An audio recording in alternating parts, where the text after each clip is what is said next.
వరలక్ష్మి వ్రతం రోజు అమ్మవారికి ఏ నైవేద్యాలు సమర్పించాలో ఈ వీడియోలో మనం తెలుసుకుందామండి. వరలక్ష్మి వ్రతం రోజు అమ్మవారికి పాయసం, చక్కెర పొంగలి, పులిహోర, దద్దోజనం, శనగలు, బూరెలు, కొబ్బరికాయ, లడ్డూలు, ఉండ్రాళ్ళు, వడపప్పు, పానకం ఇవి సమర్పించాలండి.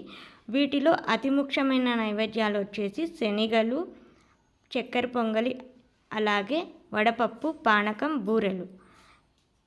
వీటిని మాత్రం కంపల్సరీగా అమ్మవారికి నైవేద్యంగా సమర్పించండి. మరీ ముఖ్యమైన నైవేద్యాలు వచ్చేసి శనగలు, వడపప్పు, పానకం అండి. వీటిని మాత్రం అస్సలు మిస్ కాకండి.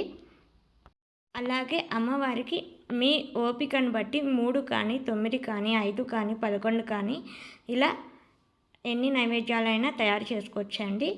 అలాగే ఏ నైవేద్యం సమర్పిస్తే ఎలాంటి ఫలితం కలుగుతుంది అనేది నేను ఆల్రెడీ ప్రీవియస్ వీడియోలో పెట్టానండి, ఒకసారి చెక్ చేయండి.